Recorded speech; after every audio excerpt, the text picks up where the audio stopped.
Imagine you're at a buffet with two of the most amazing foods, pizza and ice cream. Do you combine them for the perfect bite, or do you keep them separate, accepting that some things are just not better together? Now take that idea to the gym. Hybrid athlete training promises to give you the shredded muscular figure of a bodybuilder and the thrill of overcoming the endurance challenges of running races and triathlons all in one package. But here's the big question. Can you really have it all with the hybrid athlete lifestyle? Or is it like that failed pizza and ice cream experiment? In today's video, we're going to find out if hybrid training is the ultimate fitness hack, or if it is total BS. Here with us today to cut through the rhetoric and find the facts is MOTTIV CEO Taren Gazelle, who has a deadlift PR of 495 pounds and has also been a top 1% triathlete in the world. We also have resident MOTTIV sports scientist Nick Jankovskis, who will tell you what the science says. Finally, if you're watching on YouTube, you can always listen to the MOTTIV podcast. And if you are listening in podcast version, you can see our beautiful faces and any helpful visuals on the MOTTIV Training YouTube channel. All right, gentlemen, hybrid or endurance, can they be both? Taren, let's start with you. Well, I should probably preface this entire show because I'm going to throw a lot of shade here. And the hybrid athlete crowd tends to be very vocal online with a lot of circular reasoning where they say people who tell you not to do things should be fuel for you to do things more. So they're almost definitely going to come after me for this show. But my stance on fitness as a whole is this. Let's take a 25,000 foot view of why we exercise. We do it to feel physically and emotionally better. And I believe that we achieve this best when we see visible progress and we don't have setbacks. It's predictable. It is consistent. We are constantly improving ourselves. And with that as a backdrop for what I recommend in this show and in life, I would have a very hard time choosing a worse overall exercise regimen than hybrid training for producing progress and creating consistent, achievable goals. Now, I am fully on board for people taking on challenges that they don't think that they can achieve, or things that historically the world has said people shouldn't do that. Big people shouldn't do endurance sports. I don't think that people should listen to that. But in working with a lot of very well-known hybrid athletes very, very closely over the years, a lot of these people are physically and mentally broken. And when you get them off of social media, they're falling apart. And I think that a lot of it is just due to the structure of hybrid training. It's very hard for our body to keep up with. Maybe just don't pay so much attention to the hybrid athlete social media influencers. Okay, so Nick, we have Taren's take. I think it's pretty clear which side he is on. If we're not taking sides, but it sounds like a side. What does the science say about combining endurance and strength in the way that hybrid athletes are doing, Nick? Yeah, so I think the really big clear distinction is, well, to what extreme are you sort of working with here? Are you someone who competes in endurance-based sports, running, etc., and does a solid amount of strength training? But to me, that just sounds like a very typical or very recommended athletic development process. Whereas if you're going to the really polar opposite end of you want to try and go run marathons as best you can, but then also you need to have the highest PR in the gym you can, that's the part where it becomes more than anything just tricky to fit in. But then from an adaptation standpoint, you're always going to be compromising something there. So if you're really chasing that maximum strength gain, it's going to hamper your endurance adaptation because we're looking at fundamentally different components of our physiology. If we want to try and get really big and strong, you're really targeting development of things like fast twitch muscle fiber, really explosive aspect. That's not really going to help you when you're trying to go and run a marathon. We're more looking at slow twitch muscle fiber development. So the simple aspects of physiology are going to clash at some point. You can be pretty good at both ends, but very difficult to be exceptional at both ends of the spectrum at the same time. Okay, so to clarify, actually, and maybe I should have asked you this off the top, can one of the two of you give me the definition of what a hybrid athlete means? Because we have a lot of people probably watching who say, well, I actually do run training and I go to the gym. Am I a hybrid athlete? So what are we talking about when we say hybrid athlete here?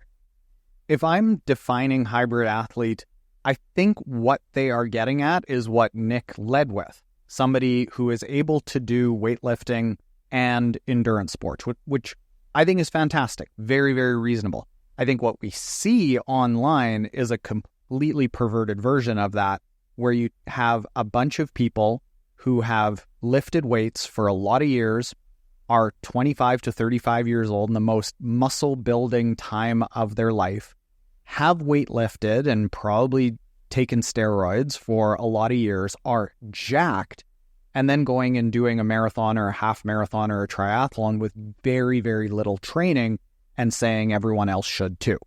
That's where I say, that's way too far. That's what we're talking about as far as being a hybrid athlete. That means doing... I think, for the purpose of this conversation, the thing that I think we need to get away from is that you are a big person, you focus almost exclusively on weightlifting, and just because you are very fit at that, you can translate it almost immediately over to endurance sports. And that's where I say, no, you got to respect that you're doing something very challenging for your body in both ends and decide which one is more important to you. You sort of touched on it on your preamble, Taren, when you said you see a lot of fitness influencers doing this hybrid thing and doing it successfully. And one who's been very vocal about being a hybrid athlete is Nick Bare. A lot of folks will know him. Super muscly dude, also got into running.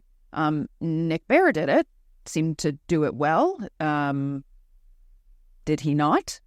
Yeah, Nick Bare has done phenomenally at it. A lot of people don't know this, but I was actually Nick Bare's first endurance coach. His first bunch of triathlons in the first year that he got into proper endurance racing, I was his coach. I was his one-on-one coach. Nick is a genetic anomaly. He is made for putting on and holding muscle and being very, very lean very easily. And he's also a very talented endurance athlete. Something that people don't realize about Nick is the amount of weight that he lost over the years that he became Nick Bare and accomplished all of his amazing feats in endurance sports. It is so much more than people think. When you would see Nick in person in real life in regular clothes, you'd go, oh, it's a fit gentleman, but you wouldn't think that he was formerly a 230-pound muscular Adonis.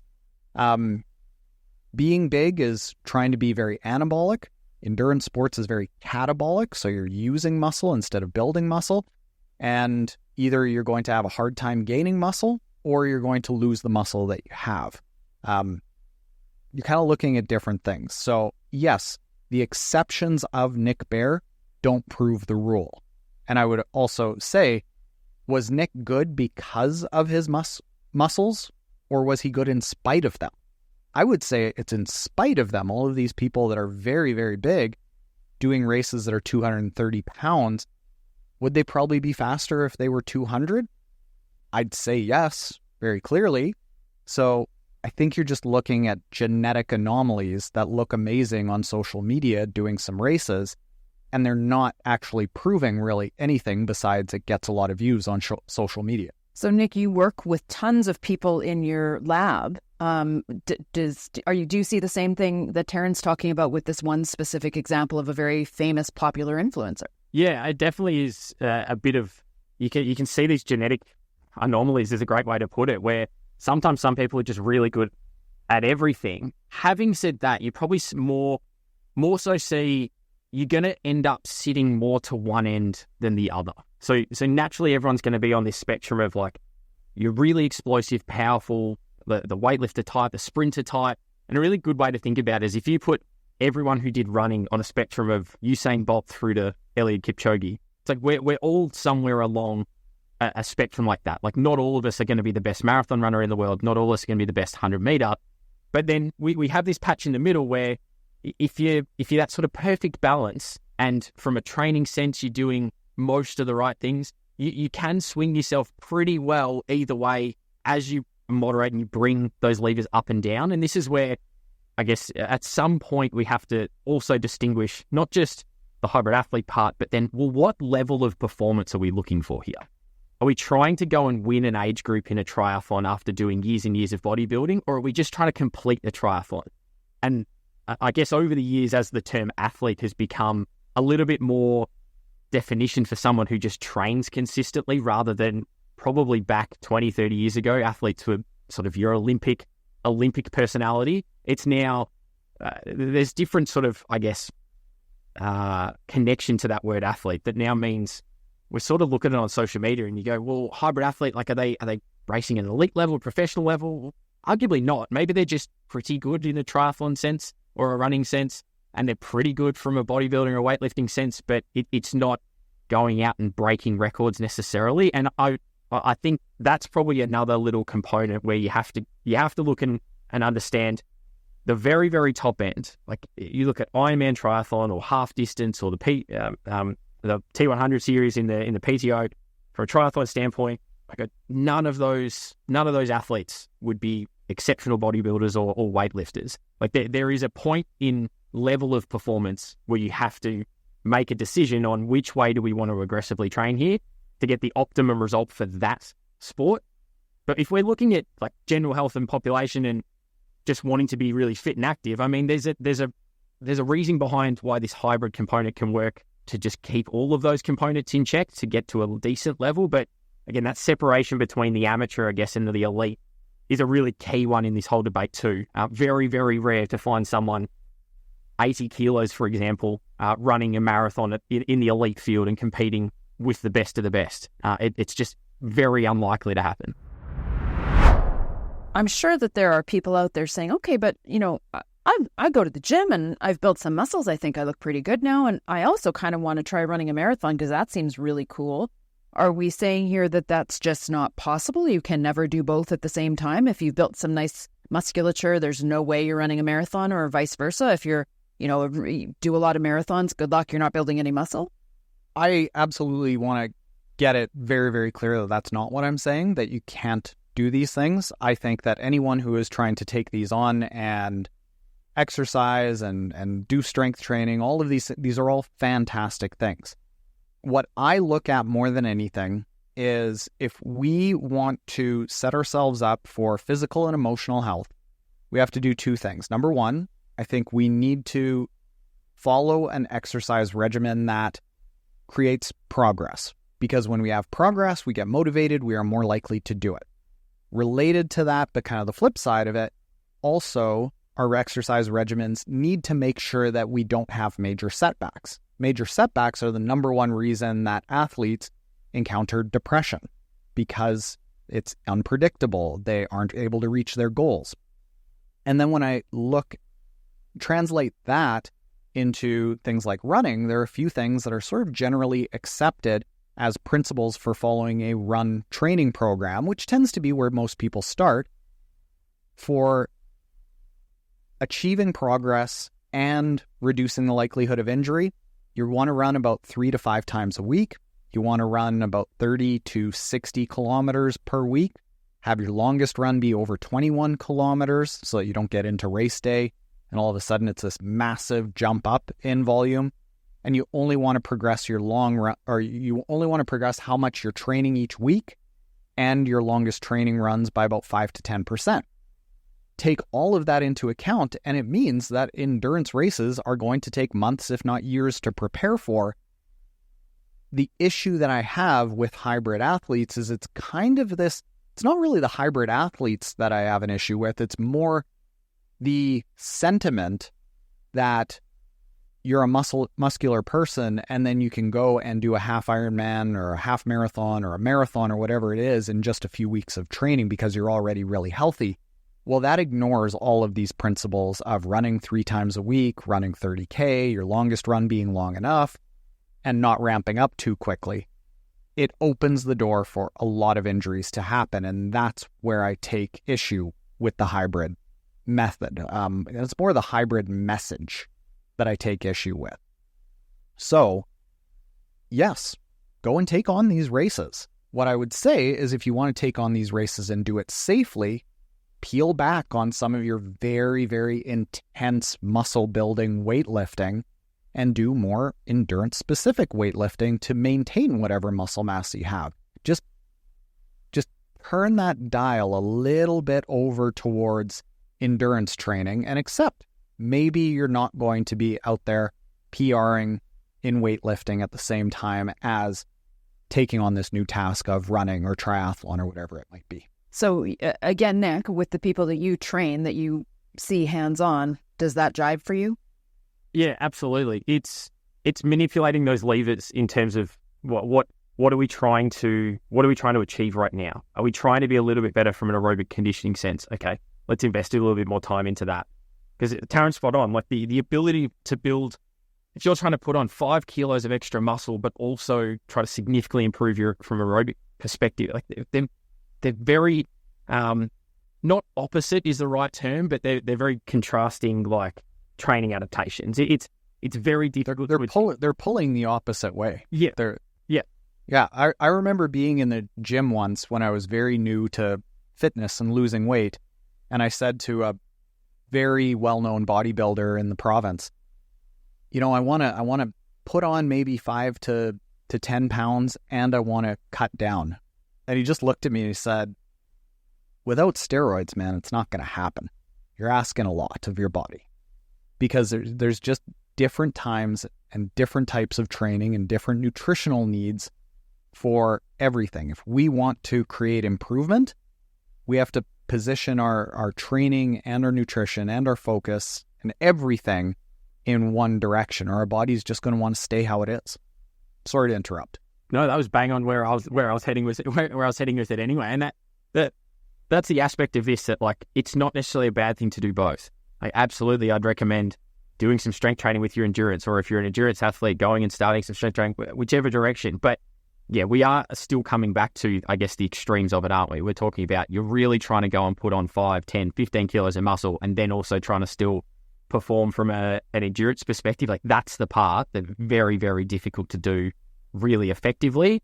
And if you were starting from scratch, and you went, I'm someone who's relatively lean, I want to try and get to look like one of these social media hybrid athletes, for example, that typical or sort of stereotypical, if you like, that's going to take you a long time to do it if you were to do it properly and naturally, because you're going to have to keep going back and forth between either or. It's like you're going to have a block of the intense strength training to get the size on, then you're going to have to top up your endurance. So like none of this is quick fix either. And I think that might be also something that gets lost a bit in this hybrid conversation is you can go from, as Terence mentioned, can you go from being a bodybuilder to next week being a marathon runner at a really decent level? It's like, well, no. Like all of these adaptations, whichever side of this hybrid portion you like, are going to take a significant amount of time to develop a result anyway. You can't just flip the switch. No, just the same as someone who's a gun, super lean marathon runner can't just jump into the gym tomorrow and lift a ridiculously heavy weight. It's like you could lift a decent weight, but comparatively, that would take time to build and develop. So at some point, you can't defy, I guess, the basics of physiology and how things change and improve and adapt over time. Right. So it's like there's two kinds of being in shape, right? There's the endurance kind of being in shape, or there's the visual kind of in shape where you're strong from lifting weights. You may not be able to be. Can you be both in shape at the same time? Both of those kinds of in shape at the same time? Like, Nick, is that possible? You can. I think it's back on my point before around, well, it's what is your expectation or understanding of what that means? Like, what does it mean to be in shape, to be both like aesthetically built, like from a strength perspective, really high, and then really well trained from an endurance perspective? Well, is that just going out and being able to complete your local park run? Or is that being able to, train up for a half Ironman at the end of the year, but you're not trying to win an age group or qualify for a world championships. It was, I just want to go and do it to challenge myself. Like that absolutely you could define as someone being in shape in, I guess, both categories.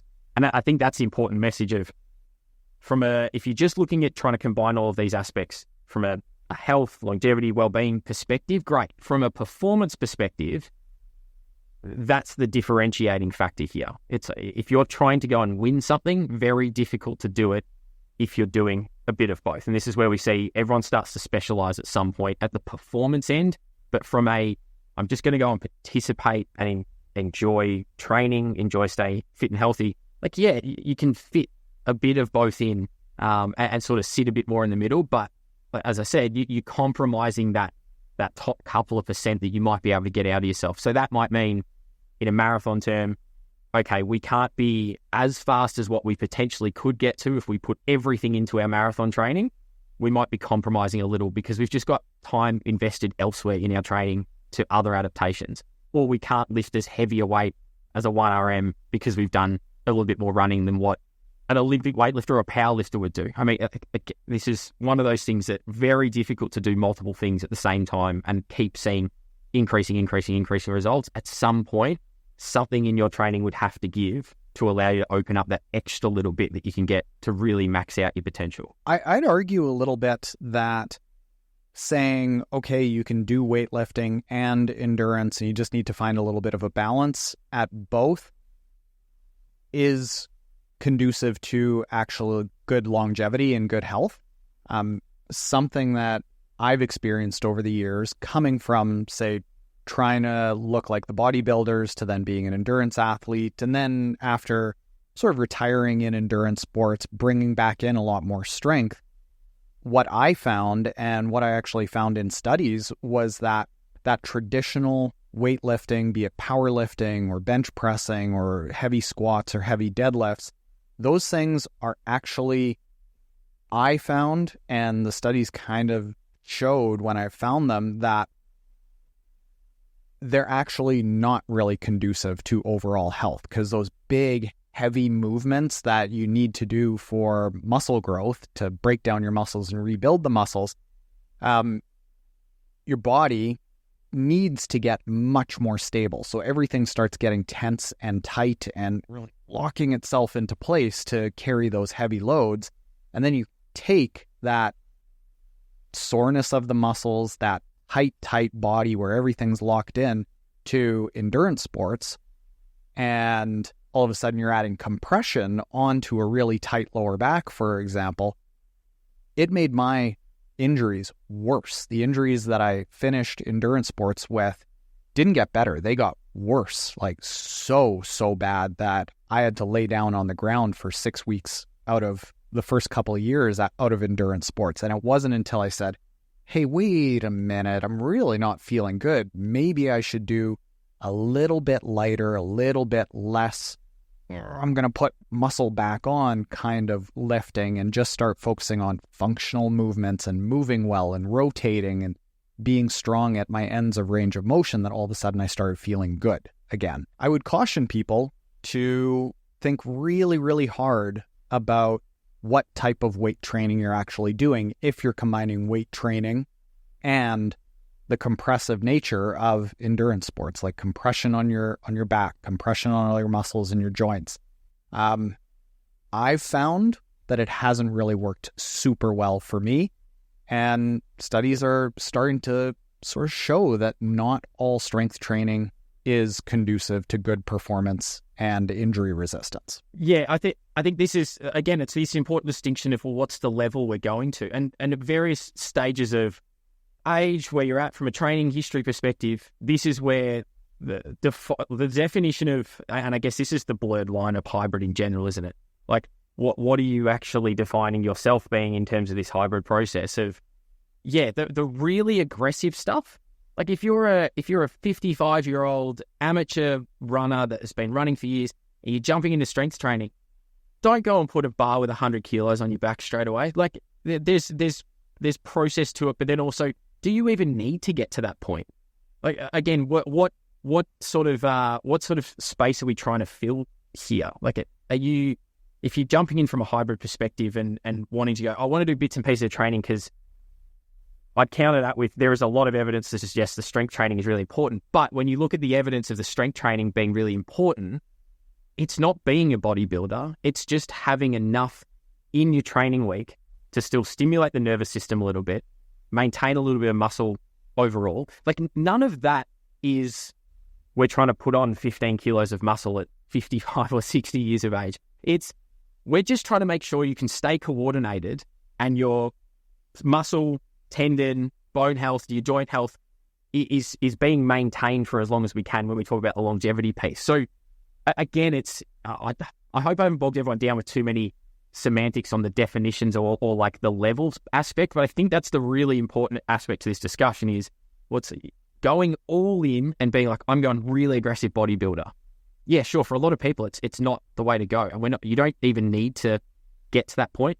Just the same as endurance. Like, not everyone needs to be an Ironman triathlete. Like, you might want to just do sprint distance. And that's great because that's still a solid chunk of aerobic conditioning in a week. So if you were someone who did a sprint distance triathlon and then you're also training just a couple of times a week in the gym, and you felt like you were getting a bit stronger and lifting a bit heavier weight, well, arguably you are technically this hybrid type, but we're just not doing these polar extremes that might actually then be, okay, now we're causing some issues or some damage. We're actually doing it in a way that is ticking all our boxes from health and wellbeing, longevity piece. We're sort of covering off a few different training types. Like, that's the healthy part of it. It's the extreme ends that's the part that, yeah, probably not the way to go about it.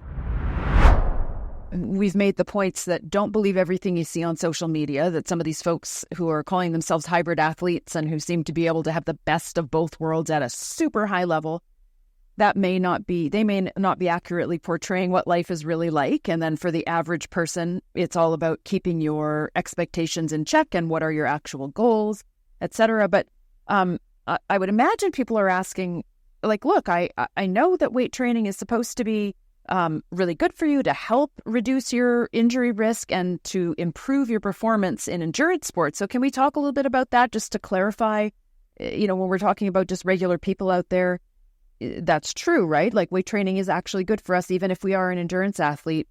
But I suppose, where's the line? Yeah, absolutely. The way that I look at it is, if there's a dial, and if you turn the dial all the way to the left, you are Ronnie Coleman, you are a bodybuilder. You turn the dial all the way over to the right, you are Jan Frodeno, you are the ultimate endurance athlete.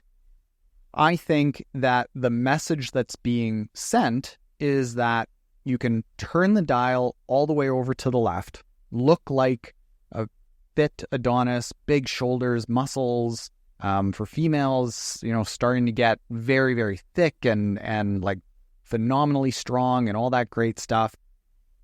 And what the message is, that you can turn that dial all the way over to the left on appearance and then still get really close over to the right and be close to Jan Frodeno. And the thing that I say is that if you put that dial right in the middle, all of those studies about injury risk going down and longevity being higher when you include strength training and endurance training, lifestyle just being generally better, if that dial's in the middle, 100%. Okay, so we take one day of this supposed message of being a hybrid athlete and you do heavy leg day, wobble yourself out of the gym. You've done a lot of work to build up your leg muscles. And then, Nick, I told you had to go run 6 times a kilometer tomorrow. You're probably going to perform really badly in that run and run with really bad form, likely getting injured if you do that over and over. So just that one instance of one day or 2 days back to back of living like a hybrid athlete, that's where I go just think about how that would feel, everyone. And do that day after day after day after day, it's not going to go well. I'd hate that. I'd hate that process. You'd feel awful. And that's where, so when you do dial it, so I want to take the example, because obviously we both worked with a lot of endurance athletes, and I do at the moment. And you take that dial to the endurance side. If I look at some of the triathletes I'm working with, they're training, let's say if they were training 15 to 20 hours a week, so we're at that sort of semi-elite or sub-professional level. There's a lot of them are still doing aspects of strength training, but exactly what you described there of we're going to go do a massive session in the gym, smash legs. Like, most of the guys that I've worked with, or pretty much all of them, it's very much let's get in, get out. And most of, from a gym perspective, like almost as minimal time we can spend in there for as maximum return. And what I mean by that is a lot of the stuff we look at is how is it going to make a difference to some of our endurance capabilities, or what is a gap that we're missing? Good example might be, all right, someone who's consistently struggled with slightly higher running loads because they keep getting an Achilles tendinopathy. All right, we probably want to increase some tissue capacity, so we'll do some really targeted stuff from a strength training for that specific purpose. But we're likely going into the gym and finishing out of the gym in a very short period of time, and they're walking out with no leg wobbles, and they're great. Like, the point of going to the gym for them is not to smash their legs. We're doing enough of that swim, bike, run, we don't need to do it. We're targeting a very specific stimulus. So this strength training aspect and the outcomes and the fatigue profile of that strength training is very, very different. And again, these are one of the distinctions we need to make of, are we trying to induce a little bit more of a neuromuscular stimulus for a lot of age group athletes? Like, that's the most important part about them getting in the gym, is bit better motor control, bit better coordination. Yes, we improve a little bit of strength and tissue capacity, great. And if that leads to a little bit of initial muscle mass growth because they might be starting with a relatively low level, cool. That's a nice byproduct that we get as an additional. But at the end of the day, we need to be able to go and do the sport that we're intending to do. And if that's running or if that's cycling or triathlon, there's no point going into the gym, having a really intense lower body session, then trying to get someone to run later. It's just not going to happen. And we see that even in team sports, where this probably more hybrid approach actually becomes more relevant. And it's one that you look at most, I'm probably a bit biased in terms of Australian football, but like, you look at any of those athletes, they can run the house down. They hit hard. They're massive guys, tall, big. Like, no, they're not going to go win a marathon, but they're not going to be the best weightlifters. But these guys are elite at their specific sport, but it's because they're balancing these components. But you watch their programs week in, week out, very similar process. There's times in the year where they might go a bit more aggressive in the gym, but their running's a bit lower because they want to balance that. Or there's times in the year where the running is more important and the conditioning aspect. So they're not coming out of the gym like wobbling around. It's like, these guys are pretty strong. You look at the size of them, they're pretty good. But they're prioritizing, well, we need to go and condition now. So we're going to pull back in the stimulus or the type of stimulus in the gym to initiate a really targeted response to get the outcome we need. All of this to say then, don't be a hybrid athlete. I mean, is that, that seems to be the conclusion of all of this, but maybe that's not the way we want to say it. What do we want to say? How do we want to sum this up? Well, I think I'll give people two frameworks. Let's say there's the framework of endurance athletes who want to include strength training. Perfect. That's my jam. That's what I love to see. What we do with our athletes on our training plans and in our app is during the off season and the base building season in North America, we're talking October until February or March, we load up on strength training. Strength training is primarily done with body movements, kettlebells, lighter weights, not beating yourself down, but it's more about making sure the muscles and the tissues work really well. We let people go up to 3 times per week for 30 minutes each session. Really, really good amount of strength training, loading up, making sure that when the race season starts, your body is very nice and strong. Race season comes when there's a lot more load in swim, bike, run, or running, or in the race preparation. Peel it back down to 30 minutes once per week and quite light in the gym, because we don't want you getting into your endurance sessions very beat up. So that's what we do for the endurance athlete who wants to include strength. If we're looking at the strength athlete who wants to then go and do some endurance races, I would probably recommend running, because it's just one additional load, and as opposed to triathlon, which can be quite challenging to balance all three. Run ideally 3 times a week. You're going to have to run at certain timed moments of the week where you're not beat up. And that timing is something that is really, really critical. If you're running with bad form because you're really beat up, you're going to open the door for injury. But running 3 times a week, gradually building up week by week. I'm not saying like enter a race and you're doing it 4 weeks later. Gradually build up over the course of 4, 5, 6, 8 months, and make sure that you're running on fresh legs. And I think that's a way that you could balance it. You'd probably have to get in your head that you're not going to feel as swole as you normally would if you're just working out and lifting weights around. Train really well, eat really well, and sleep really well, and then make sure you're hydrated. The additional bits and pieces around the edges, it's all brand deals and marketing. Like, really, the supplement side of things isn't going to be the thing that makes or breaks whether you're a good endurance athlete, strength athlete, or hybrid athlete. It's the quality of the training you do and then the quality of the recovery you do, which incorporates just what is your day-to-day nutrition like that is going to be the really important stuff. So all the little shiny bits around that sit around that, it's just a little bit of distraction. I mean, if you feel some of those work for you, great, but in a lot of cases, that from a supplement perspective, it's not going to do a huge amount, particularly for the average person.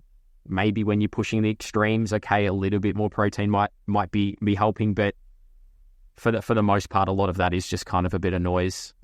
Get the basic foundational stuff right first, and that you're going to get most of your benefit from that. Well, I think that pretty much answers the question, hybrid or not, to be or not to be. I'll go back to you, Nick. Where can people find you in the world if they're looking for more from you? Yes, you can find me here at the METS Lab, METS. You can find us on social media or any of my personal social medias, NJ, so my initials, Sports Science. You can find me pretty much on any platform using that. I think people should go out there, enter races to accomplish those big challenges and scary goals that we all like to set and achieve for ourselves, and lift weights. Maybe just find where that dial needs to be for you. I think both are excellent and a critical part of aging well. And if you want some guidance on how to do that, the best place to find us is at MyMOTTIV.com, MyMOTTIV.com. You can get training plans for free for any endurance race that you want, and they include strength training in it that is designed specifically to get that dial in the right place for endurance athletes. All right. Thank you, Taren. Thank you, Nick. And viewers, thank you for watching. We'll see you next time.